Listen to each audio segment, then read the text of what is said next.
The clerk has advised that we do have a quorum and we have respected the 10-minute time from the announcement of the vote in the chamber.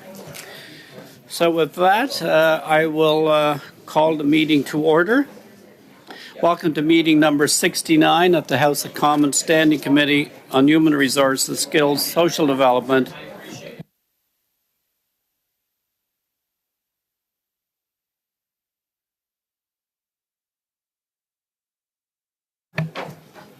Could you hear me now?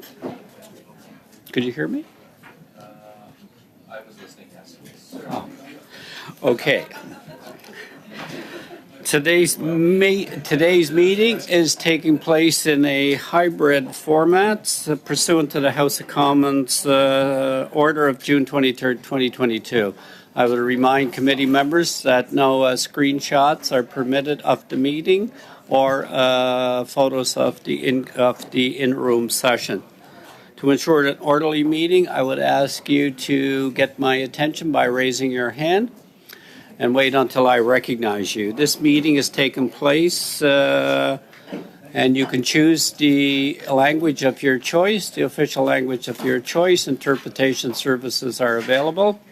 And to ensure adequate interpretation, I would remind members to speak slowly when they're speaking for the benefit of the interpreters.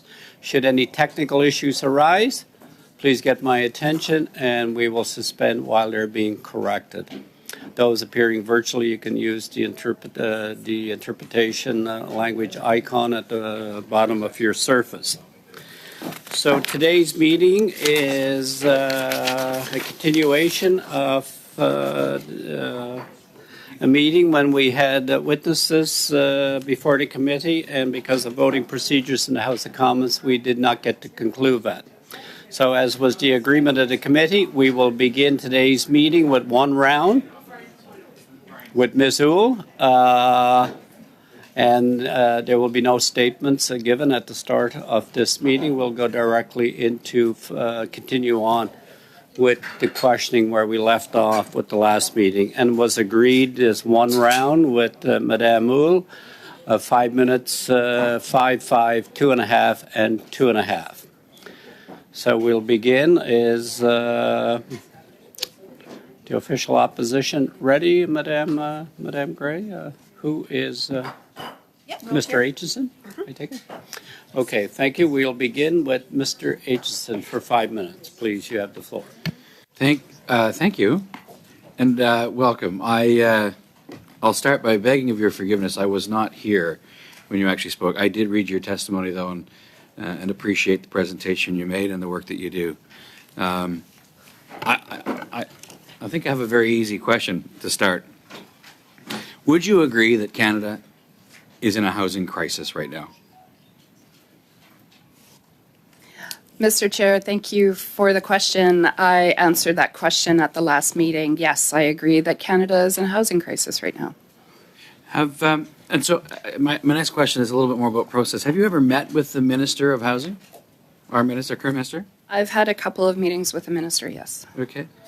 And I'm assuming those discussions are productive, and, is your sense that the government takes the situation seriously, that they see it as a crisis, or is your sense that they don't? I've asked the minister this question directly, and so I'm curious to know if your sense is that this government is as seized of the matter as you think they should be. Thank you so much for the question, Mr. Chair. My main mechanism for communicating with the minister is through the reports that I submit to him, and that must be put in front of Parliament. So it's not just the issue of the minister responding, but all of government responding to the recommendations that are put in my reports. I did see the Prime Minister use the words housing crisis not too long ago.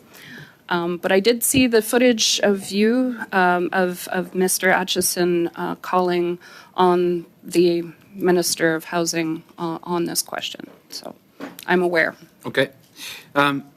During a committee's recent study on the National Housing Strategy, the chief economist at the Canada Mortgage and Housing Corporation made this following statement.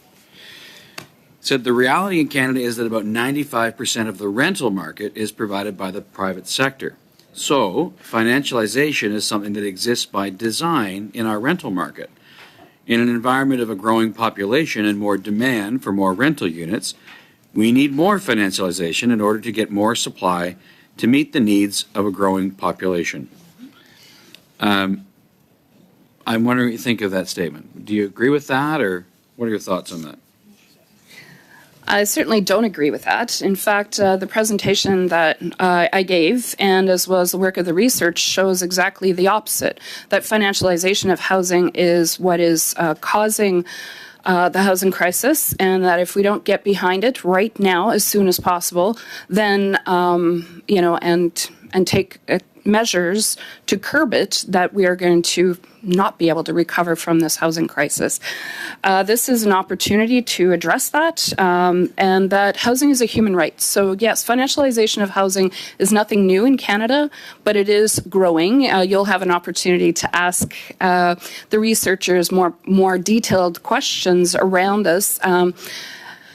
That being said, when we're talking about supply, we need to talk about the right kind of supply. And financialized housing is not the right kind of supply. We need to have supply that is there to support the human right to housing. That's the progressive realization of it by creating not just affordability, but all the other 6 tenets of the definitions of the human right to housing, including habitability and security of tenure. And financialization of housing has done exactly, is threatening all of those things. What would you say is the biggest gap in our housing spectrum right now? And we seeing it as a continuum, people move through that spectrum. What would you see as the biggest stumbling block or blockage from people moving through that housing spectrum right now? As I mentioned at the last meeting, that I'm seeing encampments across this country, and people are in encampments for a variety of reasons, but the affordability is certainly one of them, and that housing is not targeted to those who need it most in this country. And would you agree with the statement that when people are unable to move through that spectrum, for example, someone has their first apartment and they try to move into the next and they're bigger, as they get stuck in that spot where they are, that the people that get hurt the most are the most vulnerable in our society? I'm really glad the member has asked this question, because it is stuck in an archaic system of thinking of housing as a ladder in this country. And it is archaic because housing, this is not how people move. This is not what people want, and it is not sustainable. And this way of thinking is a violation of human rights as well, or leads to the violation of human right to housing. This latter way of thinking doesn't take into account that not everyone is going to aim to spend 30% of their income on their housing, that some people have other needs. Maybe they're trying to pay off their education, and that housing needs to be a choice. So whether it's home ownership or rental, that needs to happen. But also, I just want to throw this at all the members here present today. When there is something that you want that's for sale, it's for sale, you're going to grab it. So, it's not thinking of, I'm going to leave it behind even though this is what I really want, because someone else who can't afford to pay more will need it. We don't consume that way. So that is not how the market of housing should be treated either. But we're making those assumptions, and that's what all the modeling, that is the big flaw in the modeling. Unfortunately, you and I are both out of time, but I'd love to talk to you more about it. Okay. Thank you, Mr. Aitchison. Madame Uhl, Mr. Van Bynen for 5 minutes. Thank you, Mr. Chair. Unfortunately, I keep getting reminded of an Indigenous phrase which says that it takes you as long to walk out of the forest as you did to walk into the forest. And I'm hoping that we could find some ways that we could reverse that trend and find a way to run out of the forest in resolving this. You have many suggestions, and a lot of them are underneath the provincial jurisdiction. How exactly are you advocating to the provincial level for changes that you want to see? And are you meeting with provincial and municipal leaders? Thank you very much for that question. I am meeting with provincial leaders. In fact, I met with the provincial housing minister of BC last week when I was in Vancouver. And I'm seeing a lot of examples of some really great initiatives happening. However, because we're here to speak about financialization of housing and the progressive realization, and we've got all these amazing researchers who've commissioned some work, I would really like to keep us focused on what the federal government can do, because there are solutions out there for us today. The series of research reports on the financialization of housing, what we're undertaking now, was designed in part to support you in developing legislative or policy recommendations to the government. And have you started developing these recommendations? And can you give us a sense of on what these recommendations will look like, and when do you expect to have them available? Okay, great.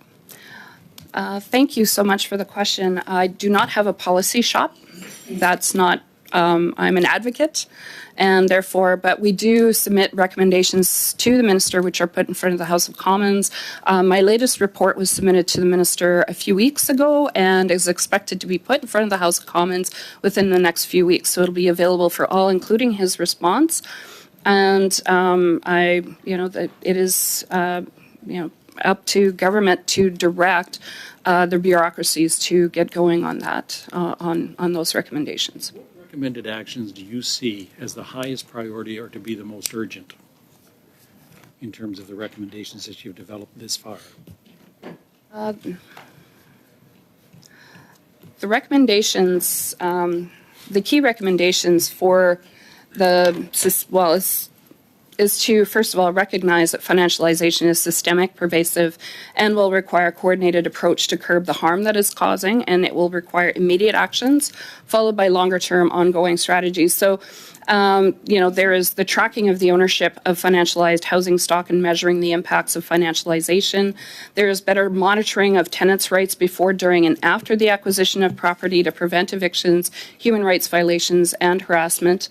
There's expanding the supply of non-market housing and developing mechanisms to definancialize ownership. There's suspend state subsidies and support to financialize landlords, tax reforms that make financialization less profitable, especially for REITs, and regulating the involvement of pension funds that invest in financialization. So all of that is in the purview of the federal government.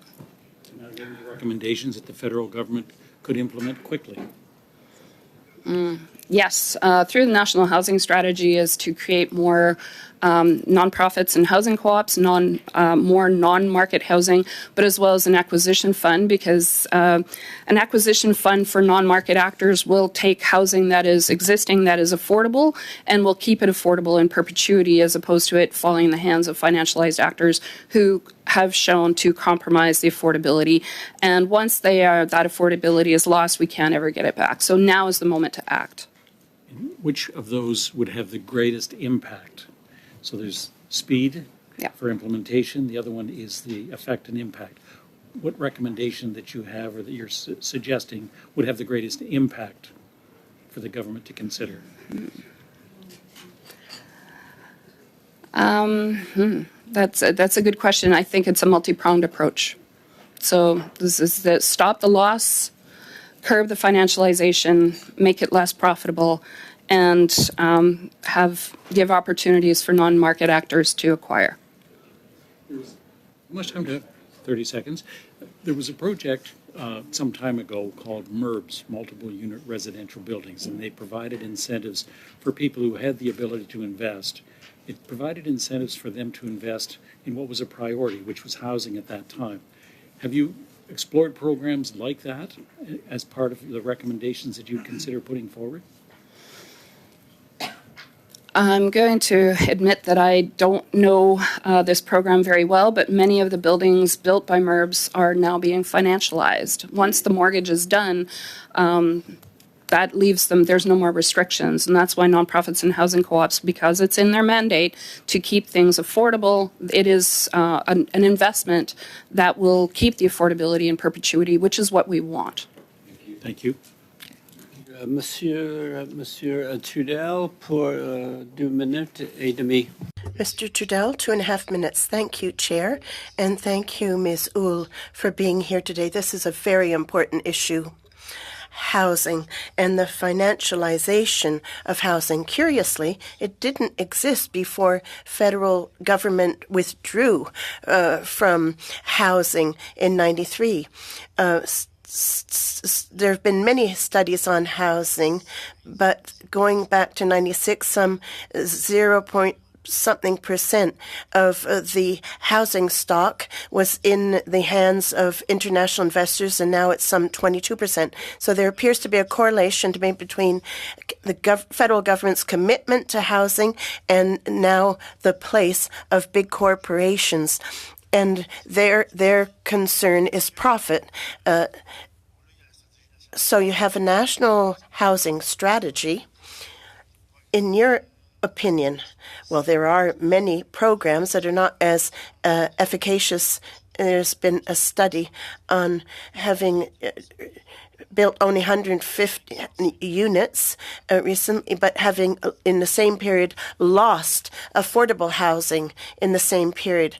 Now, if we focus on financialization, in your opinion, what are the programs, the different federal programs that would actually help us deal with financialization? In the last 5 years, financialization of housing has not been stymied. What could help?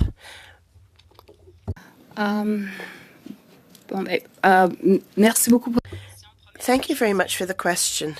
I think that rather than talk about, what's been done, well, Rapid Housing Initiative, there has been no investment in that program this year. That's a program that existed in the National Housing Strategy, and it had very good results. We're also waiting impatiently because there's been no implementation to date about construction of new cooperative units. Those are programs we're waiting for with much impatience.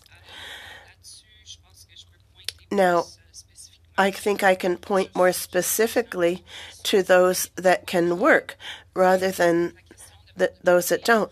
But matters of affordability, there's been investment in the construction of housing units, but we've really not addressed affordability or come up with a good definition of affordability. So those are problematic issues, and I hope we can arrive at better definitions and better results.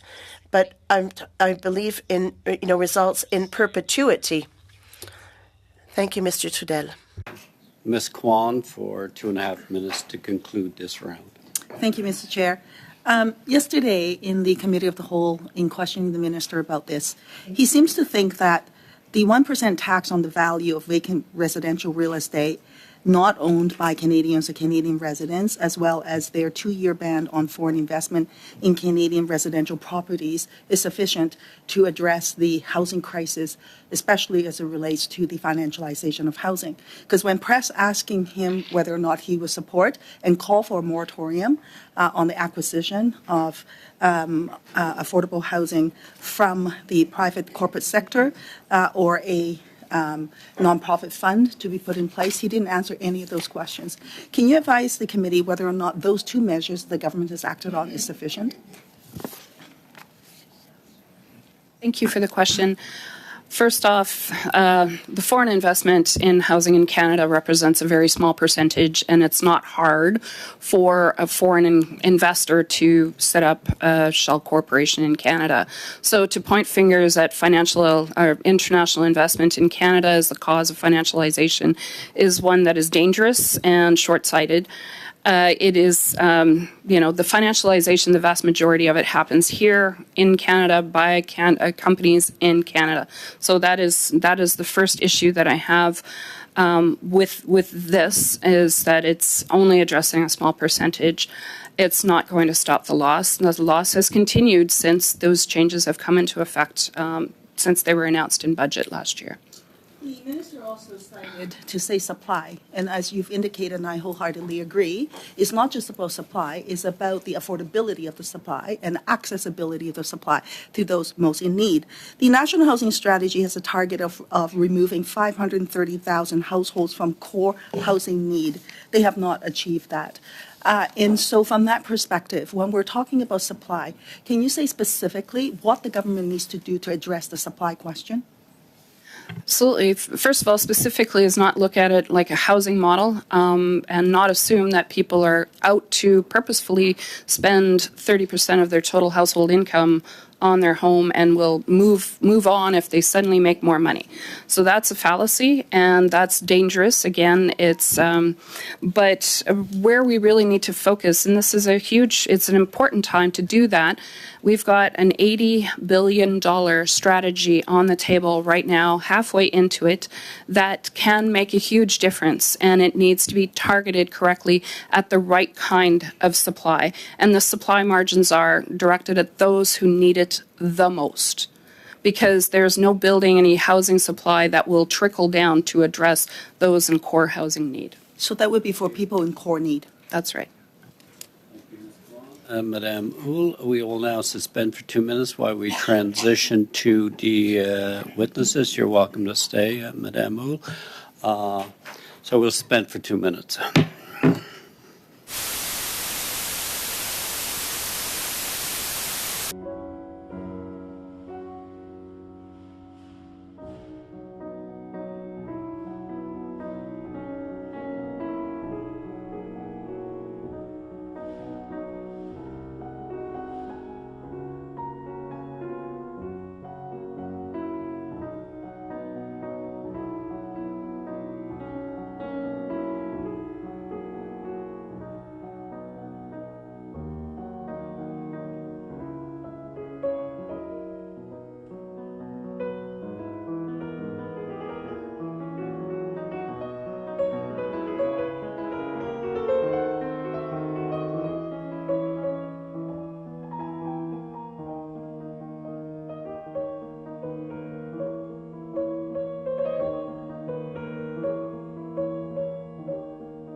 Second panel of witnesses appearing in the room is Dr. Lewis, so welcome back. Virtually is Dr. August, Jackie Brown, Manuel Gabarra, and speaking for Acorn Canada, Tanya Burkhart. So we'll begin. We're going directly to questions from committee members. We'll begin with Mr. Aitchison for 6 minutes. This is a full 6-minute round. Thank you, Mr. Chair. I'd actually like to start with Ms. August. At page 4 of your report, you stated that nationwide there is a pattern in which REITs invest more in provinces with weak or no rent controls than in provinces with stronger rent controls. I'm wondering if you have, if that's anecdotal or if there's some statistical numbers you have to demonstrate that. Yeah, what I did was calculated the amount of units owned by real estate investment trusts per province, and then compared that to the national share of apartment units in that province to see if they own more than you would expect given the share of apartments in that province, and found that provinces that had stronger rent control had lower proportion of REIT ownership compared to what you would expect. And provinces with weaker rent control is the opposite. And so the indication there was that rent control can play a role in reducing the financialization of housing, or indeed can play a role in preventing firms from wanting to acquire properties in those jurisdictions. And it's also the case, I mean, with reference to your question about anecdotal evidence, that these firms make it very clear that they are not in favor of rent control. So you can read their documents, you can listen to testimony or comments that REIT executives make. They're all very opposed to rent control of any form. Just to clarify that, I just want to be sure I understand. Then this was it included only purpose-built rentals. This analysis, Purpose-built rental housing. I was looking at rental housing over 6 units, so larger rental housing construction, not secondary units. So besides the 2.5 million purpose-built rentals, there's close to 2 million rentals, which are single-family homes, kind of like the mom and pop, or doubles or duplexes, and even condos, I guess, held by investors. So when you take them into account as well, it means that the smaller, I guess, non-financialized firms hold between 80 and 90% of the purpose-built rental supply. That doesn't seem quite so concentrated when you include that. Would you agree that like the mom and pops that buy a second place and rent it out are helping? I mean, they're providing rental units? No, I wouldn't agree with that. I would say that this is a common kind of strategy to try to downplay the concentration of ownership by financial firms. If we're looking at purpose-built rentals, they have acquired an enormous amount. We don't even know the full extent because it's very difficult to get the full details. A lot of the ownership is concealed by the fact that we don't have high-quality data on beneficial ownership in this country. But what we do know is that approximately 20 to 30% of multifamily rental housing purpose-built is owned by financial firms. And that's just what we do know about. Like I said, the data is questionable. And it's also the case that if you look at condos, for example, there's definitely a lot of investor ownership of condos. Positioning that as mom and pop ownership and something that is positive, I don't agree with that. I think there's actually problems with a lot of the rental housing in condos, and that it's not as well protected, and tenant protections don't extend to condos so much. Would you agree then that increasing? Just to answer your question, we have increasing investor-based ownership. Sorry, I'm going to stop you. Rentals. I'm going to stop you if you don't mind. Thank you. I was just going to finish answering your question. We do have increasing investor ownership of single-family rental housing as well. So that would be there's a core development REIT, for example, real estate investment trust. Ms. August. Single-family homes. Thank you. Yeah. I ask the questions, you answer, and when I'm done with what you've talked about, I'm going to move on to the next thing, okay? Proceed. Thanks for that. I'd like to make it clear that I'm not trying to downplay anything that you're talking about. I just want to make sure I understand exactly where you come from, and I wanted to be sure I was clear about the role that, the second home that, people buy to provide a rental, what your thoughts on that are. So thank you for that. I'm going to move on. And I'd like to, my next question actually is actually for the folks at Acorn. I'm wondering if I could ask a question, the folks at Acorn. I'm wondering if you can comment on the age of Canada's rental housing stock.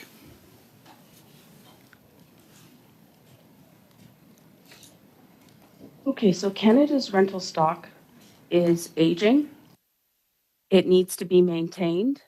So, financialized landlord, their profit strategy basically thrives on lack of maintenance, of buying old buildings, and using tools like lack of rent control, illegal buyouts, rent evictions, demo evictions. They have a lot of tools in their arsenal. They have above guideline rent increases. There's no vacancy control. And so housing, landlords and financialized housing thrive on using old buildings. And so the conditions of buildings often works against tenants. Do you think, core housing, quickly, I don't have a lot of time, do you think that some of the incentives that used to be used before the 70s to incentivize the construction of new rental units would actually help get more rental units constructed today if they were reinstated? some of them, yes.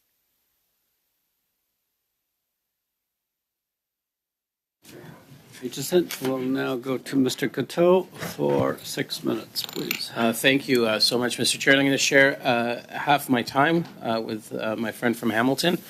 My question is to Dr. Lewis. Thank you for being here today. The work that you've done to look at the financialization, how it impacts racialized communities here in Canada, I think is very valuable work.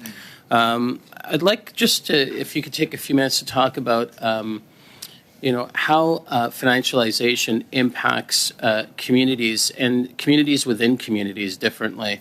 I know some of the research I've seen around home ownership and systemic barriers that are placed in rentals impact communities different. Can you talk about how it impacts different communities within communities from racialized communities? Sorry for using the word community so many times. So one of the things that the way that financialization impacts, especially racialized communities, is because a part of their business strategy is to find underperforming properties. Oftentimes, these underperforming properties are in historically disinvested communities, which are oftentimes racialized and economically disenfranchised communities. As such, even speaking to the question that was asked by the other member, these particular entities acquire these aging properties because of the fact that they can deliver the most returns on their investments. Yes, a lot of these properties are desperately in need of investment, but I think that one of the things that we have to be clear is that these companies aren't making these investments for free, and these come at a cost. And in fact, it comes at a very high cost for a lot of folks who are either on social assistance or on a fixed income, especially some of our seniors who are receiving a fixed income in terms of their pensions. And these particular investment strategy have the potential to exacerbate some of the affordability problems in communities. And if you had some recommendations to provide to this committee on things, if you were in charge, like 2 or 3 things you can do quickly to change, the practices that are taking place that prevent some communities from, from home ownership or just rental access in general, what would be the 3 big recommendations you'd make to this committee? I think in terms of recommendations, one of the things I think I talked about last week in terms of where a lot of these financial intermediaries, such as asset management firms and private equity firms, are getting a lot of their source of their capital is coming from institutional investors, including some of our public pension funds. I think one of the things that it would be prudent of us to do is to prohibit public pension funds, including federal public pension funds, that undermine the government's efforts in realizing the human right to housing for all Canadians. Okay, Thank you so much. I'm going to turn it over to Colin. Mr. Collins, sorry. Yep. Thank you. And Mr. Chair, I'll start with Dr. August, if I could. Dr. August, all levels of government use kind of a carrot and stick approach when it comes to legislation and policies. When we try to incentivize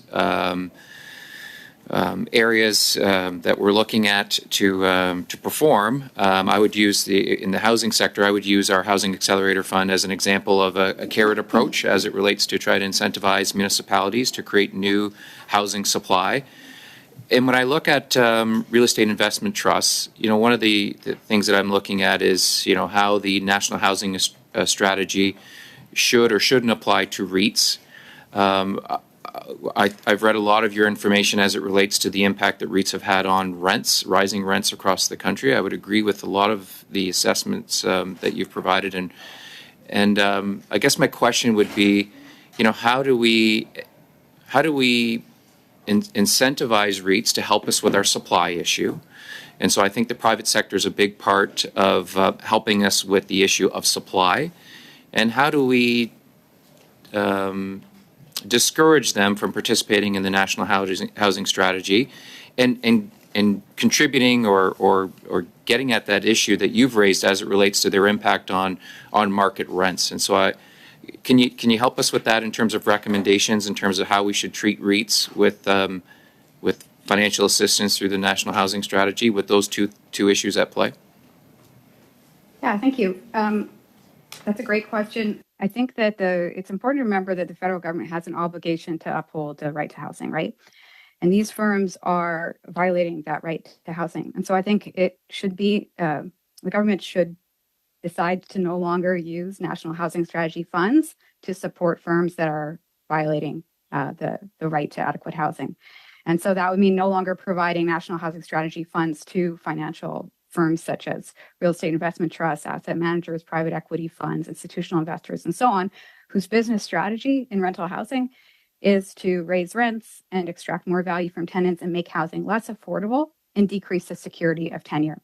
And so there's no social purpose associated with this approach, and so no justification for using federal funds to support these types of companies. And so that will go for National Housing Strategy funds, also for preferred financing from the Canada Mortgage and Housing Corporation, and again, also for tax subsidies. REITs have preferential taxation in this country, and there's no social justification for that. And so I think that in terms of the stick approach, we should definitely not be using federal taxation policy and subsidies and support for these firms that are actually working to violate the right to adequate housing in Canada.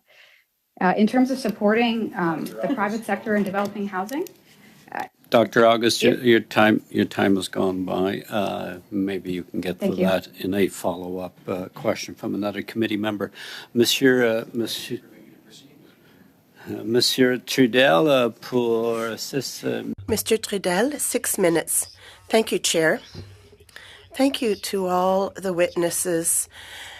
As I mentioned earlier, housing is a foremost issue, one of the biggest crises we are. English booth. English booth. English interpretation.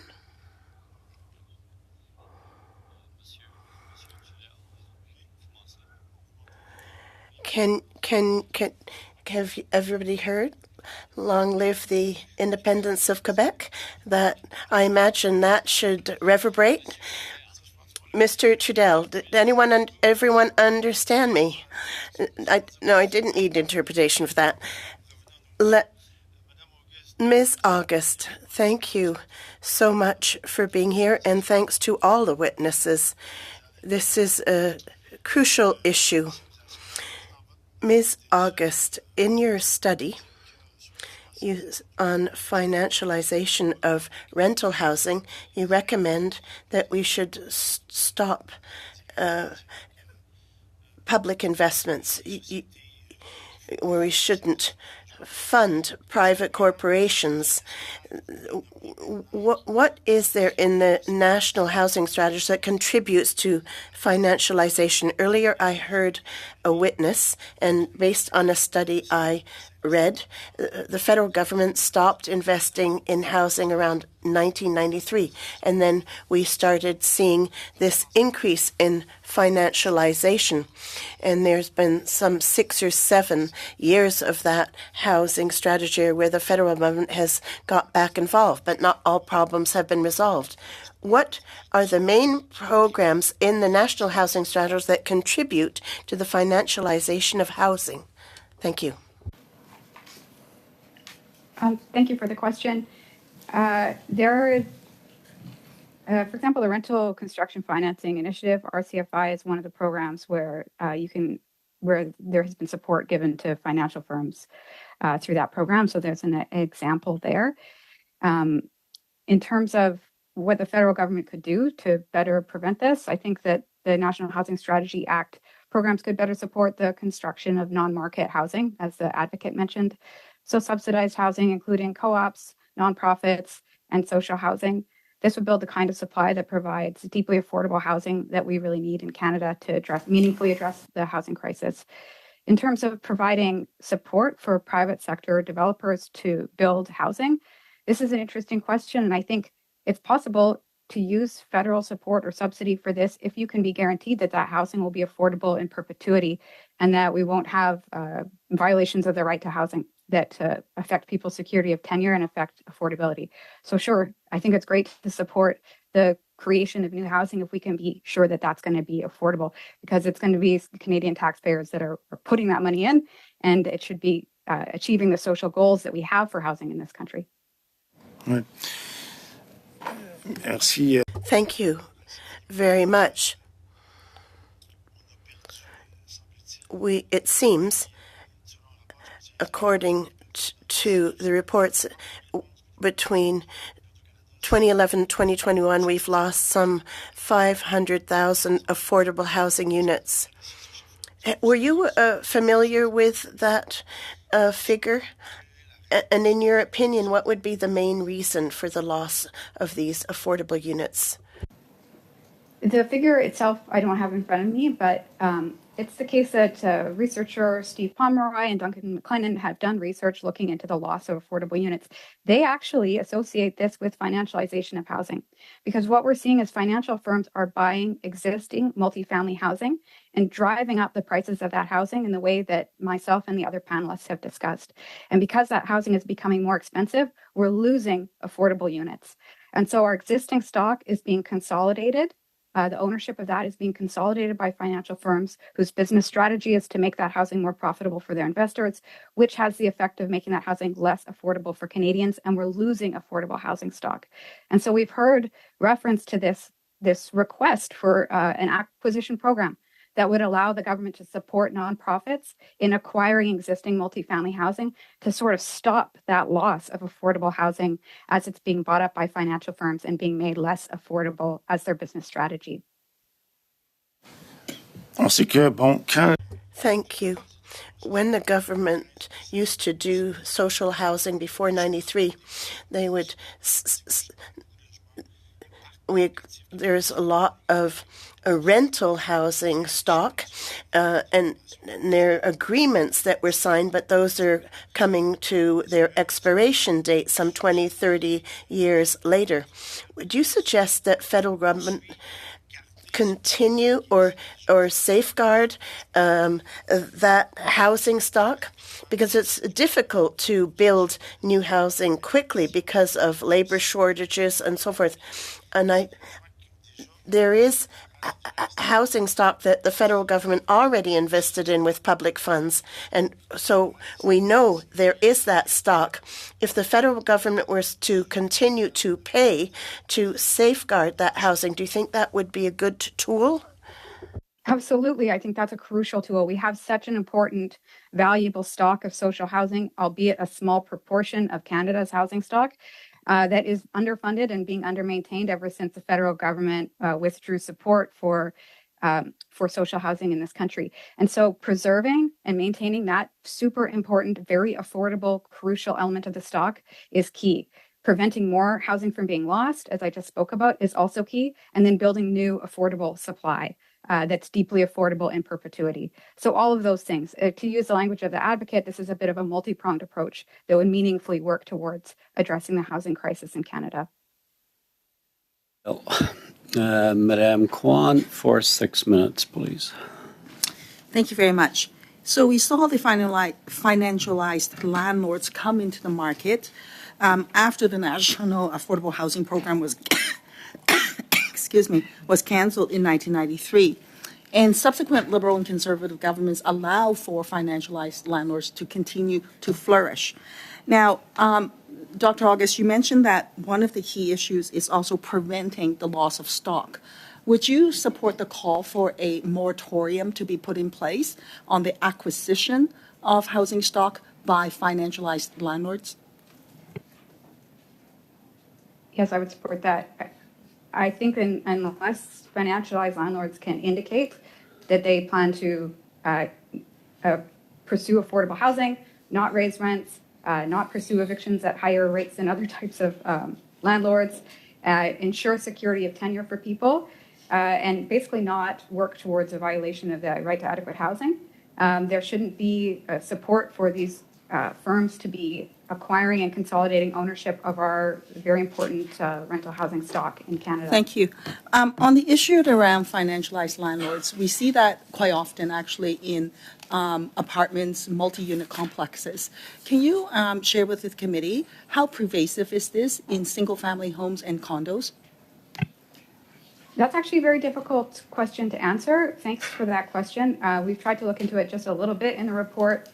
We've seen that early indication of some institutional firms that are investing in single-family rentals. So, for example, Core Development REIT is a real estate investment trust that was launched in order to acquire single-family homes in Canada. There's some other small companies that I'm aware of that are doing the same thing. However, it's hard to know the full scope of this. It's less advanced in Canada than in other countries where we're seeing a massive consolidation of single-family rentals, something that Dr. Lewis knows about, having done Thank you very much. Perhaps, Mr. Chair, I could ask that the witnesses to present any data that they may have in that regard to the committees, for the committee's information. I'd like to actually turn to the question around evictions. We heard from Acorn, whose lived experience and how impactful and significant it has been in terms of these financialized landlords going in and rental evicting people, demo evicting people, and in fact letting the apartment kind of fall apart to force people out. And there's been data that's been provided about the issue around evictions. And how much of that is related to the financialized landlords jacking up the rent and then creating an inaffordability for the tenants, and as a result, they're faced with evictions. I'm not sure who's best to answer that question on that from the witnesses. Who do you want to direct it to? Dr. Lewis? Maybe I'll direct it to Dr. Lewis. Okay. I saw him nodding. Definitely, I think it's. I definitely think there's a correlation. I think I provided an example of one particular property, which is located in North Etobicoke, in which was acquired by Starlight Investment in 2018. And in 2019, Starlight filed approximately 480 evictions in this property, which approximately has just over 740 units. And then the year after, we saw that rents increase by just over 25% year-on-year average, where we've calculated the cumulative aggregate growth rate for rents at this particular property over the last, or since 2012. The rents have increased at an annual basis of about 10%. How can we stop this practice from happening? Do you have any suggestions or recommendations for the committee? I think the member previous to you had suggested a moratorium in terms of putting a cap in terms of the number of properties these particular entities can acquire. I think one of the big issues as well is I know that there was a question posed in regards to that the private sector can play a role, but I think we have to keep in mind that these private sector corporations have a legal and fiduciary responsibility to maximize their returns, and as such undermines the federal government's efforts in respect to realizing a right to housing approach for all Canadians. How about putting forward a no displacement policy?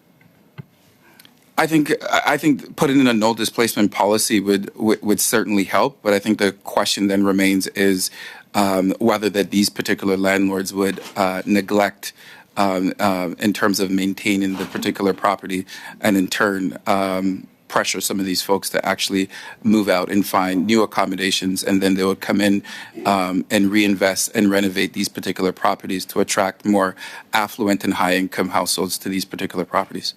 I wonder if ACORN has anything to add to this issue.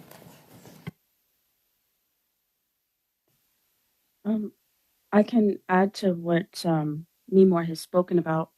I think absolutely putting a hard limit on the number of units REITs can purchase or own, and blocking any public funding or benefit that REITs receive should be tied to a no displacement guarantee.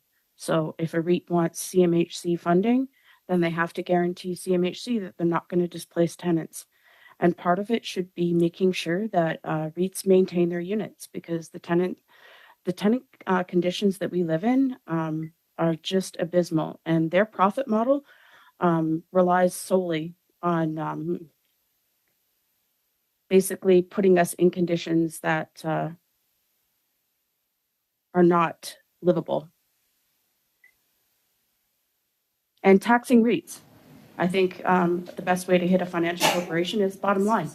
So tax 38% is a great number.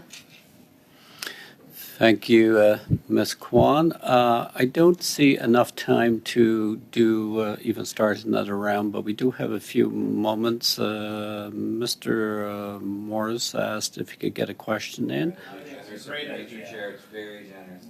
We have consent. If we have consent, we'd have enough time to give a few minutes to Mr. Morris. I see consent. Mr. Morris, you have the floor for 3 minutes.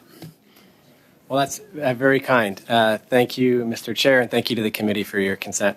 I wanted to thank Dr. August for joining us again, and I'd like to ask about the only published brief that's been provided to this committee for this study. It's by a group that call themselves the Canadian Rental Housing Providers for Affordable Housing. We might think this is a group of nonprofits working for the public good, but it's actually a lobby group made up of the 5 largest real estate investment trusts who profit from the financialization of housing. And unsurprisingly, one of their recommendations is to keep a tax exemption that they currently benefit from.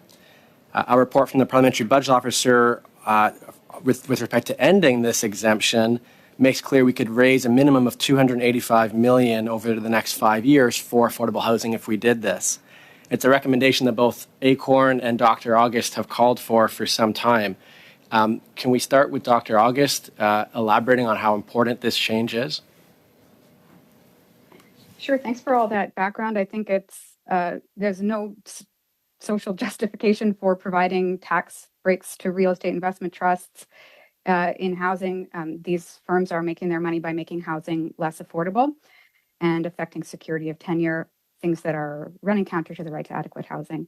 And so it makes a lot of sense to tax them like other corporations. And it makes a lot of sense to use the money that is earned, which was a substantial figure, as you just mentioned, to put that towards housing-related goals.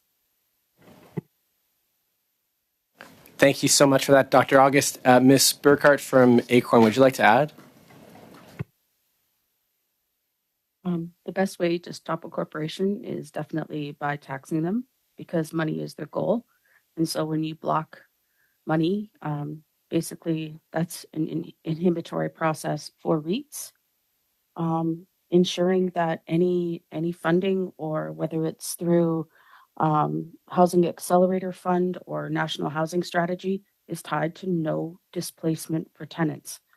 and we have to ensure that our housing stock that we have existing is protected. We lose, basically, I think Steve Pomeroy's statistic was for every affordable housing unit built, 15 are lost. And so we can't continue to build housing if we're losing more. So the idea that housing has to be maintained should be economically part of building housing. You can't build housing and then not maintain it. And especially if you're losing it at a rate faster than you can build it, that's how the housing crisis started. Thank you, Ms. Burkhart, for sharing from your lived experience. Dr. Lewis, would you like to share also? I think, definitely I echo the same sentiments of some of my colleagues on the joining us in this meeting. But I think I'm very where I think I'm more concerned of is the asset management firms.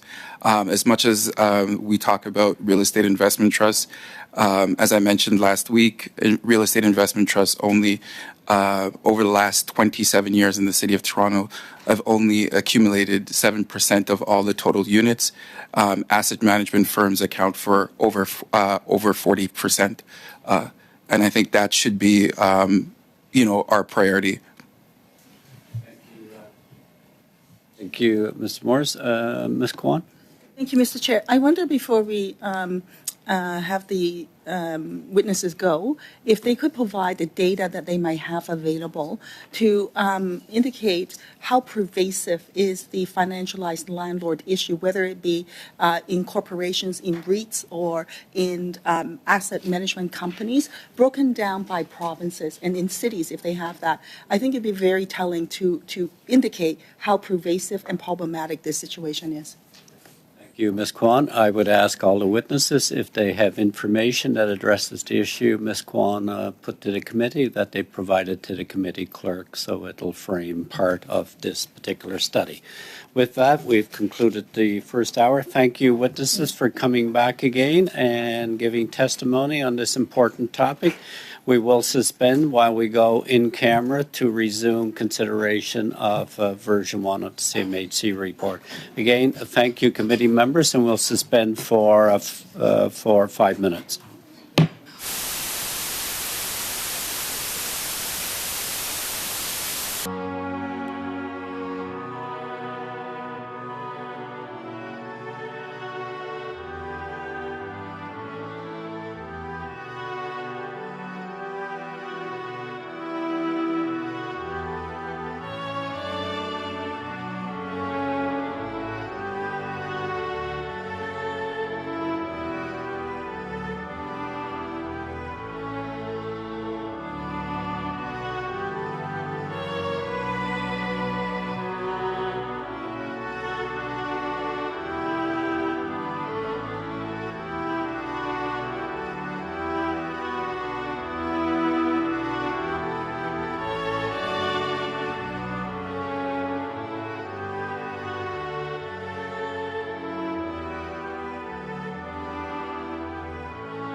Thank you.